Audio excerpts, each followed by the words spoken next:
प्रभु मुझे सहारा है तेरा जग के पालनहार। कार्तिक मास महात्म्य की कथा का करूं विस्तार। तो आज की इस वीडियो में हम श्रवण करेंगे कार्तिक मास महात्म्य के अध्याय 5 का, जिसमें महर्षि नारद राजा पृथु से कार्तिक मास में किए जाने वाले व्रत के महात्म्य के बारे में बताएंगे। और इससे पहले के अध्याय 4 में महर्षि नारद ने राजा पृथु को कार्तिक मास में स्नान के फल का वर्णन किया था। तो हो सके तो आप इस वीडियो को अंत तक देखिएगा। और हाँ, अगर वीडियो अच्छी लगे तो वीडियो को लाइक एंड शेयर जरूर कीजिएगा। और अगर आपने अब तक के अध्यायों का श्रवण नहीं किया है तो आप उन्हें भी मेरे चैनल पर जाकर जरूर एक बार सुनिएगा। तो चलिए शुरू करते हैं आज का अध्याय। राजा पृथु नारद जी से बोले कि हे नारद जी, आपने कार्तिक मास में स्नान का फल कहा। अब मुझे आप कृपा करके अन्य मासों में विधि पूर्वक स्नान करने की विधि, उनके नियम और उद्यापन की विधि भी बताइए। तब देव ऋषि नारद जी राजा पृथु से बोले कि हे राजन,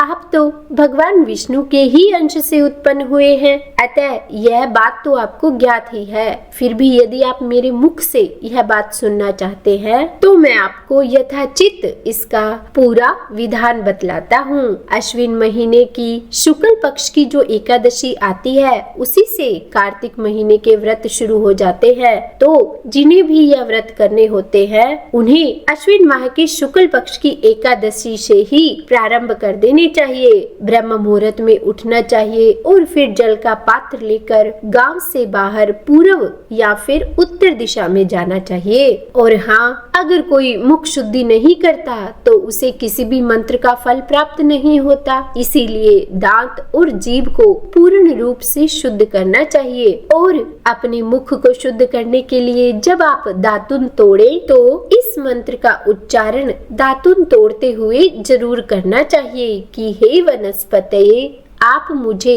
आयु, कीर्ति, तेज, प्रज्ञा, पशु, संपत्ति, महाज्ञान, बुद्धि और विद्या प्रदान करो। और फिर इस प्रकार का उच्चारण करके वृक्ष से 12 अंगुल की दातुन लेनी चाहिए। देखो राजन, कभी भी दूध वाले वृक्षों से दातुन नहीं लेनी चाहिए। इसी प्रकार कपास, कांटेदार वृक्ष और जले हुए वृक्ष से भी दातुन लेना मना है। और हाँ, जिन वृक्षों से उत्तम गंध आती हो और जिनकी टहनियाँ कोमल हो, ऐसे ही वृक्ष से दंत धावन करना चाहिए, यानी कि अपने दांतों को धोना चाहिए। प्रतिपदा, अमावस्या, नवमी, छठी, रविवार को चंद्र तथा सूर्य ग्रहण में दातुन नहीं करनी चाहिए। और इस प्रकार उसके बाद भली भांति स्नान करके फूल माला, चंदन और पान आदि पूजा की सामग्री लेकर पूरे प्रसन्न चित्त और भक्ति पूर्वक भाव से शिवालय में जाना चाहिए। और वहां जाकर सभी देवी देवताओं की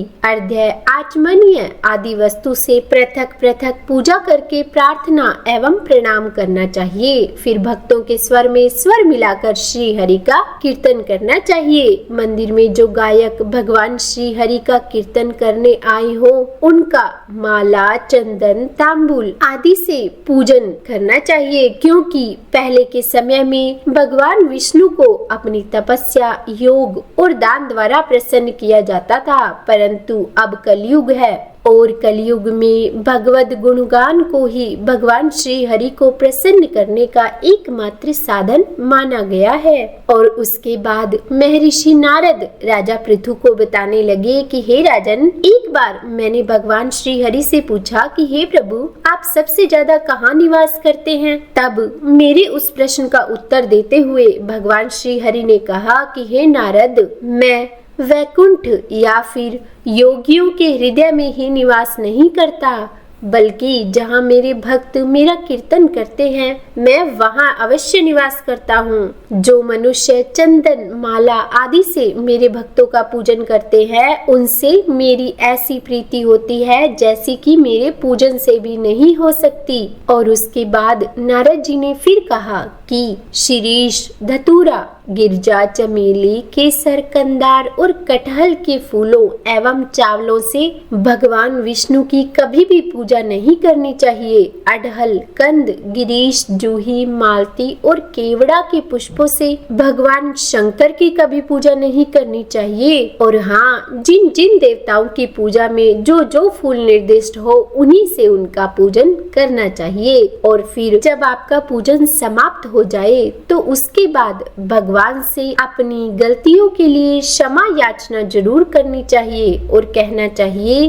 कि हे सुरेश्वर, हे देव, ना मैं मंत्र जानता हूँ ना ही क्रिया, और मैं भक्ति से भी हीन हूँ। मैंने जो कुछ भी आपकी पूजा की है, जैसे भी आपकी पूजा की है, उसे पूरा करें। और फिर ऐसी प्रार्थना करके भगवान श्री हरि को साष्टांग प्रणाम करना चाहिए और फिर भगवद कीर्तन करना चाहिए, श्री हरि की कथा सुननी चाहिए और प्रसाद भी ग्रहण करना चाहिए। जो मनुष्य उपरोक्त विधि के अनुसार कार्तिक व्रत का अनुष्ठान करते हैं, वे जगत के सभी सुखों को भोगते हुए अंत में मुक्ति को प्राप्त करते हैं। तो बोलिए विष्णु भगवान की जय। अब इसके आगे क्या हुआ, महर्षि नारद और राजा पृथु के बीच और क्या क्या बातचीत हुई, हम जानेंगे इसके आगे वाले अध्याय में। और आइए अब हम इस पवित्र कार्तिक मास में तुलसी चालीसा का श्रवण करते हैं। कार्तिक मास में प्रतिदिन माँ तुलसी की पूजा करते हुए तुलसी चालीसा का स्तवन, पठन और श्रवण करना चाहिए। तो आइए अब हम माँ तुलसी चालीसा का श्रवण करते हैं।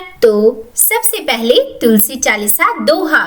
श्री तुलसी महारानी करूं विनय सिरनाए, जो मम हो संकट विकट दीजे मात नशाए। नमो नमो तुलसी महारानी, महिमा अमित न जाए बखानी। दियो विष्णु तुमको सन्माना, जग में छायो सुयस महाना।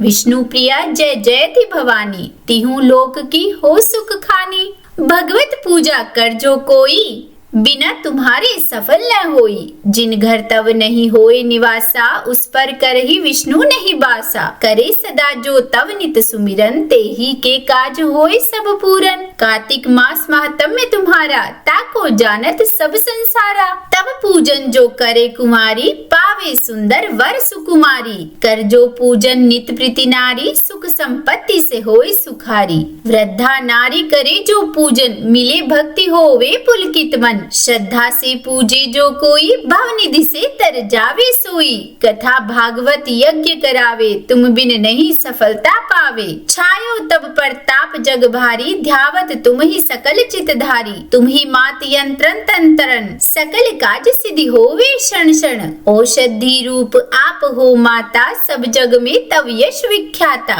देव ऋषि सुनि ओ तपधारी, करत सदा तव जय जयकारी। वेद पुराणन तव यश गाया, महिमा अगम पार नहीं पाया। नमो नमो जय जय सुख कारणी, नमो नमो जय दुख निवारणी। नमो नमो सुख संपत्ति देनी, नमो नमो अग काटन छेनी। नमो नमो भक्तन दुख हरनी, नमो नमो दुष्टन मद छेनी। नमो नमो भव पार उतारनी, नमो नमो परलोक सुधारनी। नमो नमो निज भक्त उबारनी, नमो नमो जन काज संवारनी। नमो नमो जय कुमति नशावनी, नमो नमो सुख उपजावनी।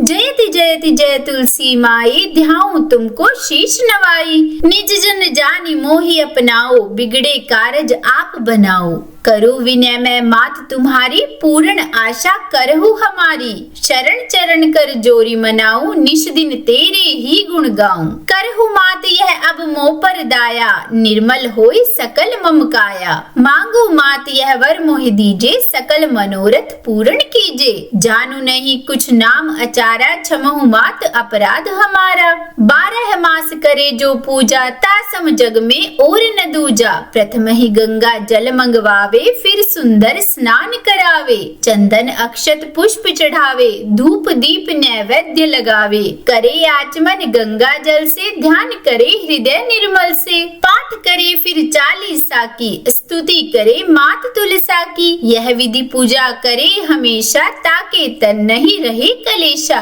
करे मास कार्तिक का साधन, सुविनित पवित्र सिद्ध होई जाई। यह कथा महासुखदाई, पढ़े सुने सो भव तर जाई। तुलसी मैया तुम कल्याणी, तुम्हारी महिमा सब जग जानी। भावना से तुझे माँ नित्य हम ध्यावे, गा गा कर माँ तुझे रिझाए। यह श्री तुलसी चालीसा पाठ करे जो कोई, गोविंद सो फल पावही जो मन इच्छा होई। तो बोलिए तुलसी माता की जय। तो उम्मीद करती हूँ आज का यह कार्तिक मास महात्म्य का अध्याय और अंत में श्री तुलसी चालीसा आपको अच्छी लगी होगी। अगर पसंद आई हो वीडियो तो लाइक एंड शेयर कीजिएगा। चैनल पर नए हैं, सब्सक्राइब नहीं किया है तो सब्सक्राइब भी कर ही दीजिएगा। और हाँ, कमेंट बॉक्स में तुलसी माता की जय जरूर लिखिएगा। तो बोलिए तुलसी माता की जय।